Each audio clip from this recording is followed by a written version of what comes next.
ছেলেটি একটি পুরনো কার্পেট তোলা মাত্রই সেই কার্পেটের নিচে দুর্গন্ধযুক্ত জায়গায় অনেকগুলো ডলার দেখতে পেল বা চাইনিজ টাকা দেখতে পেল। ছেলেটি একটি একটি করে সব টাকা উঠালো এবং কেমিক্যালের মধ্যে ছেড়ে দিল এবং ওয়াশ করে সেগুলো ধুয়ে সব ময়লার সাথে সাথে উঠে গেল এবং সেগুলোকে শুকাতে দিল। তারপর সেই ছেলেটি সেই নোটগুলোকে সিরিয়াল নাম্বার অনুযায়ী একসাথে করে মিলিয়ে তারপর রাখলো এবং সে চিন্তা করলো এতগুলো টাকা কেন সেখানে আসলো। তারপর সে ছেলেটি সেই ঘরটি পরিষ্কার করলো। ছেলের এটাই কাজ, যেখানে একটি বৃদ্ধ মহিলা থাকতো। ১ মাস আগে মারা যাওয়ার পর খোঁজ পাওয়া গেল যে সে মারা গেছে। তারপর সে পরিষ্কার করলো, তার দায়িত্ব হয়েছে পরিষ্কারকের। তারপর ছেলেটি তার স্মৃতির যতগুলো জিনিস আছে রেখে গেছে সবগুলোকে যত্ন সহকারে একটি বক্সে রেখে দিল এবং পরদিন সেই ছেলেটির মহিলাটির ছেলের কাছে সব দিল। কিন্তু তারা টাকার লোভী ছিল, সবাই শুধু খুঁজতেছিল কোথায় টাকা আছে।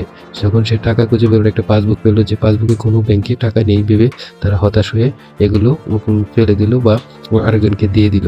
যখন ছেলেটি সেগুলো আবার ওই লোকটার কাছ থেকে নিয়ে নিজের কাছে রাখলো এবং প্রত্যেকটা নোটের নাম্বারে একটা লেখা দেখলো এবং কিছু একটা লেখা আছে দেখলো, দেখে সে অবাক হলো। সেই পাসবুকটা সে আবার বের করলো এবং ব্যাংক নোটের জমা দেওয়ার রসিদ নিয়ে ব্যাংকে গেল এবং সেখানে সবাই মহিলাটিকে চিনে ফেলেছে এবং বলেছে সে প্রতিদিন এখানে আসতো এবং টাকা নিয়ে যেত একটা একটা করে। মহিলাটি আসলে একজন অ্যাজমা রোগী ছিল। সেখানে সে প্রতিদিন টাকা দিয়ে নিয়ে সেখানে অ্যাজমার ওষুধ কিনত এবং টাকা জমিয়ে রাখতো সেই ব্যাংকে।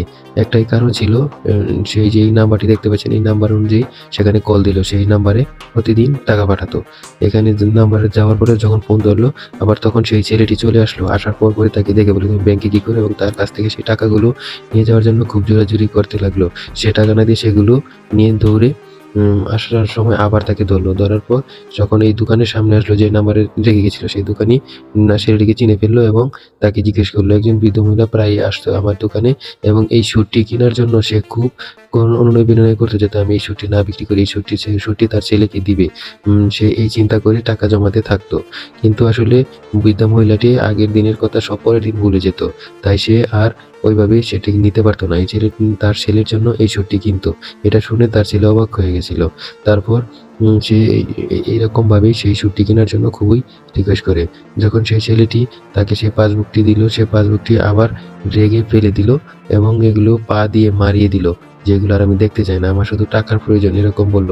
হঠাৎ যখন সে একটি প্যাকেট দেখতে পেল, প্যাকেটের ভিতরে কিছু, তখন সেটি খুলে দেখে একটা সুন্দর জ্যাকেট, যেই জ্যাকেটটা তার ছেলে প্রথম ইনকাম দিয়ে তার মার জন্য কিনেছিল এবং তার মা সেই জ্যাকেটটি যত্ন সহকারে রেখে দিয়েছিল আলমারিতে এবং এটি তার ছেলের প্রতি ভালোবাসার জন্য, যে প্রথম এটা আমি কখনোই নষ্ট করবো না, আমি রেখে দেবো। এটা দেখে তার ছেলে খুবই কান্না করলো এবং সে শুধু আবেগপ্রবণ হয়ে গেল। সে আসলে এখন বুঝতে পারছে যে মায়ের ভালোবাসা কতটুকু নিঃস্বার্থ ছিল।